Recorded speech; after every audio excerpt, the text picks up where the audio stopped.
Welcome back. I'm talking to Neil Sanders about social media, and just for your interest, Neil's written 2 books entitled Your Thoughts Are Not Your Own.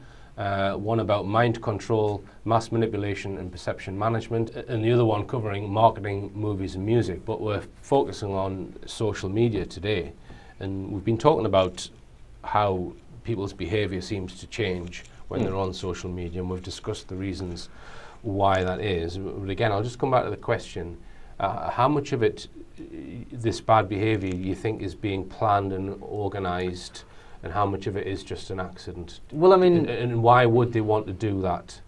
Is it a means of containing a revolution or just letting people let off steam so they're not a threat in the real world? Or it could be any of those. It could just get people basically, you know, completely involved in something that has no relevance or importance or significance at all. Often they're either bragging, or they're looking for confirmation of a view, or looking for validation of a thought, or looking for praise, right? Okay. Now, on its own, none of that is particularly healthy. That's kind of a sort of, you know, a needy way to be. The other thing is that basically Facebook, it narrows your worldview, because basically you tend to sort of chat with like-minded people and avoid those that you don't agree with, or only come into contact with those to argue a position or a point or something like that. And this basically, it can give a false perspective of the world. More and more people are encouraged, like if you ask, say, younger kids, what do you want to be when you grow up? I want to be famous. How? They don't say I want to be a famous musician, they don't say I want to be a famous footballer or anything like that. I want to be famous, just for the sake of being famous. Fame in itself has just become the end. Do you know what I mean? Yeah. Wonderful, that's great. Facebook, Instagram, Twitter, it can give you the feeling of being famous on a very, very small level. I mean, even if you're just going to say praise from, say, the same 5 people or whatever, it can give you that ego boost. And again, the thing is, with all these things, these sort of dopamine releases and stuff like that, it's quite difficult to avoid it. You know, this is why people get addicted to drugs, gambling and stuff like that, because your brain goes, oh, that was nice, so if let's have that again. If we just consider that for a moment, the dopamine release when certain things happen on people's Facebook pages, is there any way of monitoring that? Yeah. Do you know? Yeah, well, they say they've done loads of studies. And but you need to be, your blood would need to be wired up, would it? Yeah, I assume so. And would it brain you know, patterns and such like that. Right. Okay. But there certainly has been. I mean, not only just, you know, the one about the smartphones and such like that, but, you know, the addictive quality and the addictive nature and the narcissistic, ego-driven thing that happens, that's all been sort of, it's standard. How does that tie into people who want to be seen to be a victim? Sometimes what you're doing is you're encouraging what is called victim-seeking or praise-seeking behaviour, and it's attention-seeking. Now, psychologically, it is incredibly reassuring to be the victim because it makes an excuse for you not having to do anything. Okay, apologies if this sounds really horrible. I'm not trying to come across as elitist or uncaring. But there's a certain type of person that accepts the role of a victim. I've got this health problem, I've got this, and nothing will ever solve it. And if you gave them a magic pill that could solve all their problems, they wouldn't want to, because the comfort that is afforded by people paying them attention, and also the excuse that being a victim. It's like, I'd be a footballer right now, Richard, if it wasn't this dodgy cartilage. Do you know what I mean? Like, it's nonsense. That's not true. Okay, you're using that as an excuse to not actually achieve, because the world's a scary place. So you get into this nice little comfortable rut. The other point is that there's no end point to this game, right? Twitter, Instagram, Facebook. How do you win on it? You don't, or you do, but it continues. It never ends. It's like Farmville. You've seen those sort of games. They don't have an end point. Yeah. You have to keep going into them and going into them and going into them. Like, it just increases followers. But it's going on forever. That's the point of Facebook. Do you know that's based on a Skinner box? You know the rat in a maze? Yeah, I was going to ask you about that. Skinner box experiments. Well, it's the concept of a rat in a maze. You've got 3 levers or 2 levers or whatever. Press one, a pellet, marvellous. Press it again, get an electric shock. Common sense would dictate that you go, I'm not pressing those again. But that's not what happens. The rat bizarrely goes and starts pressing it like mad, putting up with the electric shocks for the eventual reward of a pellet of food, because people will put up with incredible amounts of rubbish if they know that they're getting regular and easy rewards at the end of it.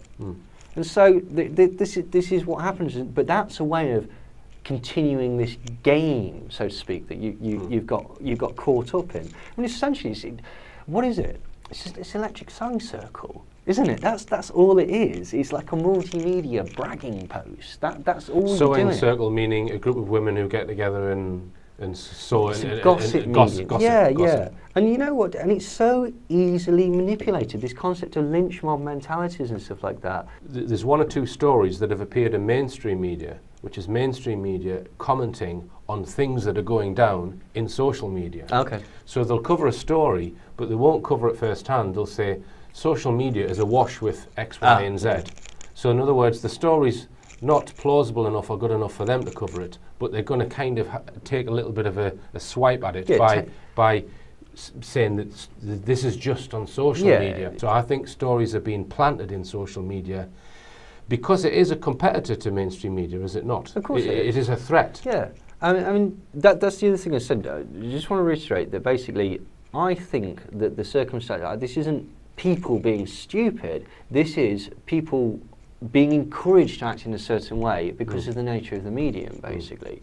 And it's the types of behaviour that the separation, the audience, all of these things afford people to actually do. But like you say, basically, it puts it in that milieu of gossip and fringe stuff. Because if it was used differently, right, you've got a medium there where every person can communicate with every other person. In other words, it's that in itself is far better than mainstream media, where it's one or two points of information, i.e. corporations, sending out the same message to millions and millions of people. And if you look at all of the main news stations, their message is pretty much the same.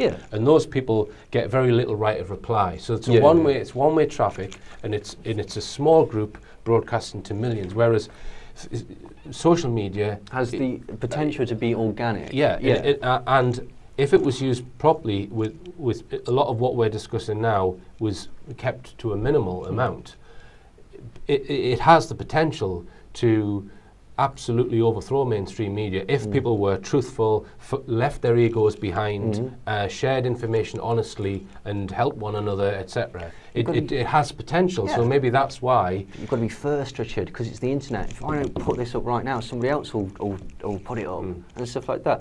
Charlie Brooker, the comedian, came up with a very good quote. He says, the internet is the most fabulous means of communication that has ever been devised, and we use it for sending pictures of cats. Yeah. So the question I would ask is it being misused purely because of the failings in human nature, or is it being misused because people are being steered to exhibit those traits by, say, the CIA? Do you see what I mean? Yeah. I mean, I'd say it was towards the latter, but my particular theory is I wonder if it's in a similar way to drugs. For example, you know, it's easy to encourage people to get on drugs because they're pleasurable or whatever, but then afterwards the behaviour that is caused by that, and then the way that you can criminalise them and demonise that person, you know, in the sort of prohibitive way that drugs are used. I wonder if it's a similar type of thing. You know, they understand how human psychology works. They understand if you need to manipulate people very, very slightly for them to act in a certain way, and they just so happen to have given you all that encouragement and then step back. And it's quite clever because basically you could always say, no, there's no manipulation on here. This is just how people act. They revert to the sort of base mentality or something like that. I don't think that's necessarily true because, well, it's certainly not true because you don't see this on every user of Facebook. You don't see this on every user of the internet. You just see more and more this type of behaviour acting. And it's because, again, it's not because of the people themselves being nasty people or being ego-driven people. It's because of the nature of the thing. It gives you that opportunity to get a bit of fame. It gives you that opportunity to get a bit of a reward, a bit of a response, to get your opinion of. And it's perfectly acceptable to scream at somebody because that's how the medium works. All right, Neil, well, hold it there because we're out of time for this week. But thanks for your comments. I'm sure we'll get a lot of feedback on this show, but we're going to continue. We're going to do a whole another hour discussing social media because there's a lot more to discuss that we haven't covered. But Thanks for today, Neil. And you can probably catch Neil on Facebook. Good night.